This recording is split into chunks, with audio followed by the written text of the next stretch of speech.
Hello guys, good morning. As you can see, it's a cold and rainy morning today and I am a bit stressed and tired because I woke up too early. Alam niyo na, para sa hanap buhay.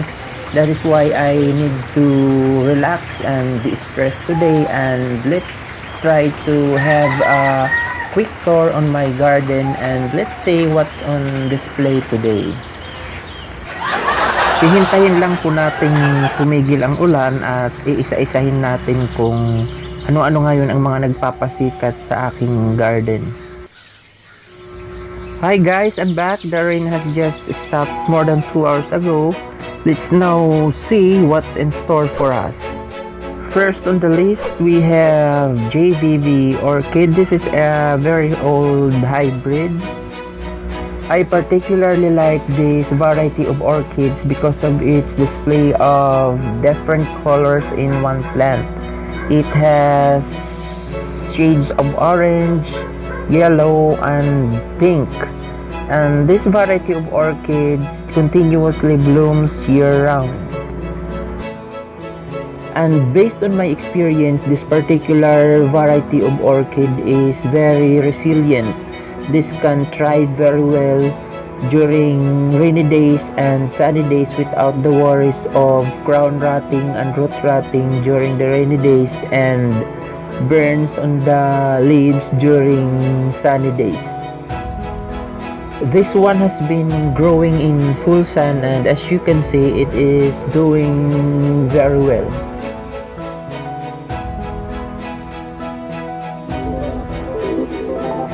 Next, we have Dendrobium orchid.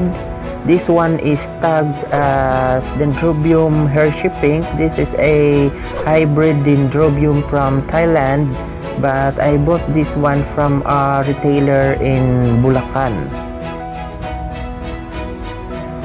Aside from the color, I like this one because of the pattern and stripes on the petals. And it gives me more than 10 flowers.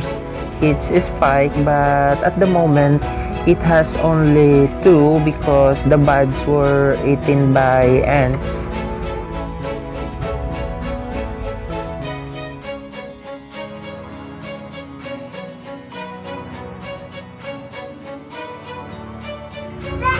Next, we have a native orchid species. This one is called Dendrobium deri. This is a Philippine native orchid.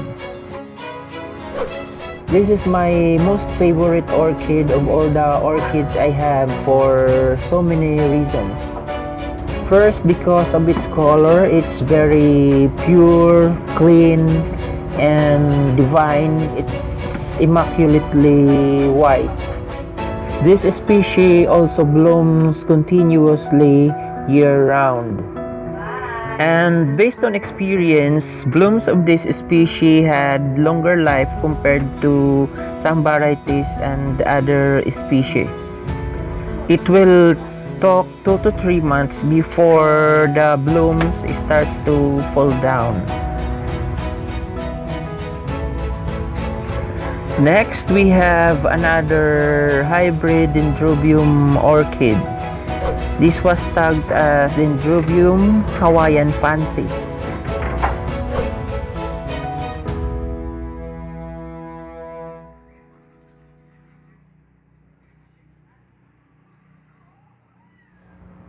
This is a single plant tagged as Dendrobium Hawaiian Fancy, so I am really taking good care of this. I just hope, just like with the other orchids I have, this has been tagged properly by the sealer. The color and the white markings on the petals is what I like with this particular variety of orchids. The markings is the one that makes it unique with the other varieties that I have.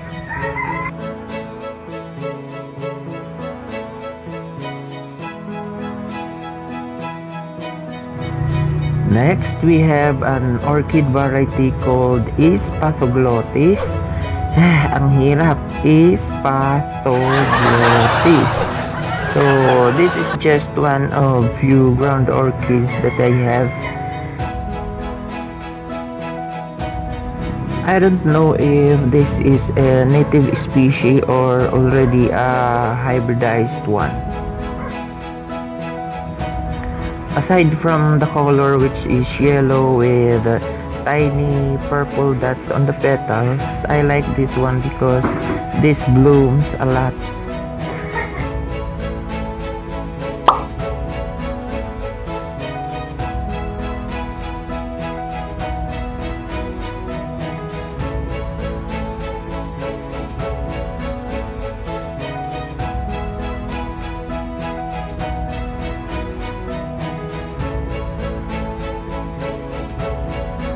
Next, we have this very old Dendrobium hybrid. I don't know the exact idea of this, but I like this one because this blooms a lot, and this is very resilient just like the other orchid variety.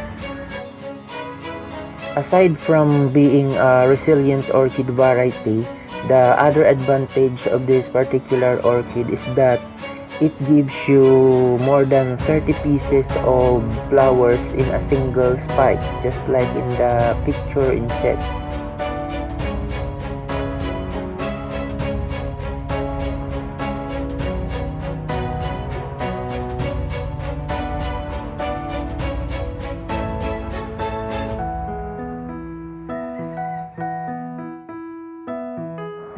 Next on the list, we have another hybrid Dendrobium orchid. This one is also from Thailand. They call this one as the Denphal variety Dendrobium because this is a Dendrobium with blooms like that of a Phalaenopsis orchid.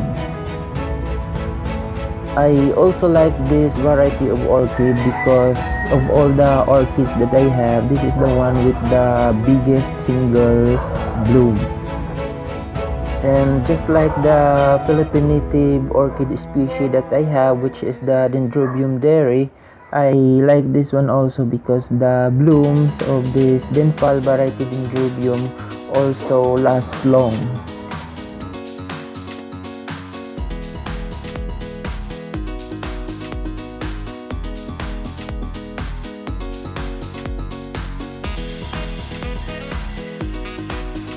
Next, we have another hybrid Dendrobium orchid. This is also from Thailand, but we do not know the exact idea of this because we lost the tag.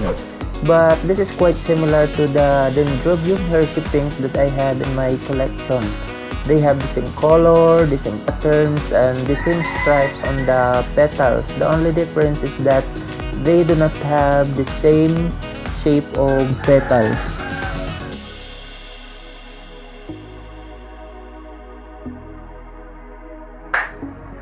Next is another hybrid Dendrobium, also from Thailand, and just like the others, I do not have the exact idea of this because we also lost the tag, but this is also quite similar to the Dendrobium Margarita that I have in my collection, only that this one has a lighter shade of yellow.